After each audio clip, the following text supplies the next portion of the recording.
A small but heartfelt demonstration outside a hotel next door to the Kassam Stadium in Oxford to support more than 200 male asylum seekers who live there. They claim 40 residents have received letters informing them they're to be moved to the Bibby Stockholm, the barge in Dorset, which can house around 400 people because it's cheaper. 18 have already gone from here.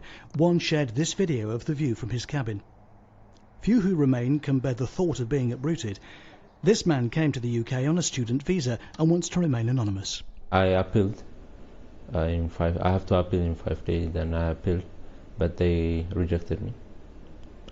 So I was supposed to go to the Bibby Stockholm yesterday, and I didn't go. I said I don't want to go.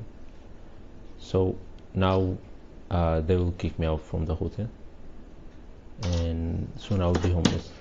What are you going to do? At this point, I don't know, but I'm thinking about appealing again, and I want to go to the court if it's necessary. Another man who says he's lived in the hotel for 10 months explained what life there is like for him. Life in the hotel by itself is very difficult per se, but it's unpleasant, and the Bibby Stock will be more unpleasant. Everyone, unless they have a different circumstance, are expected to share a room. So we don't have a private space. No one needs to be blamed for being asylum seeker. No one wants us to leave their home. No one wants us to live far from their families and relatives. So rather than blaming people for their unpleasant situation, it's better to treat them in a better way and to help them stand in their feet. And why wouldn't you want to go back to Ethiopia? So that's personally, that's a sensitive case.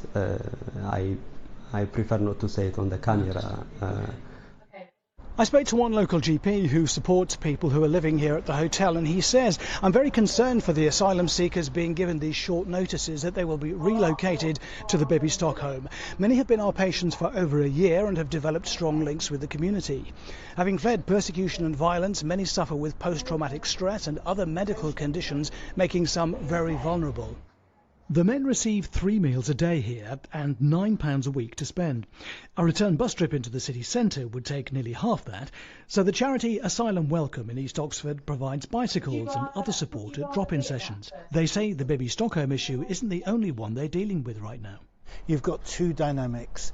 One is potentially positive, which is the Home Office are now processing claims faster. More people are getting status, so they are now officially refugees rather than asylum seekers. That means they can move on, but there's nowhere for them to move to, and they're getting a maximum of 28 days notice to leave the hotels when they get the status, at the end of which they become homeless.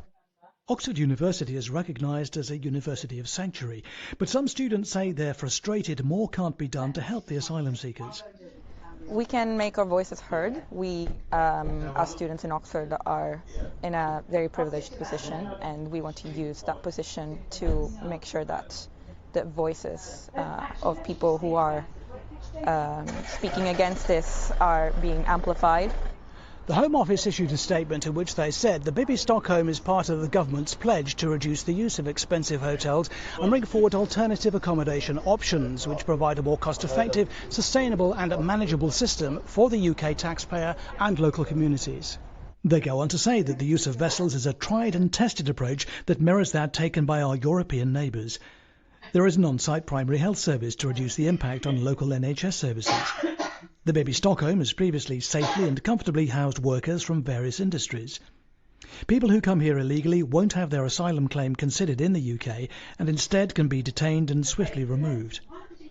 Now the men we spoke to in Oxford must wait, but say they hold out little hope their voices will be heard. Wesley Smith, ITV News.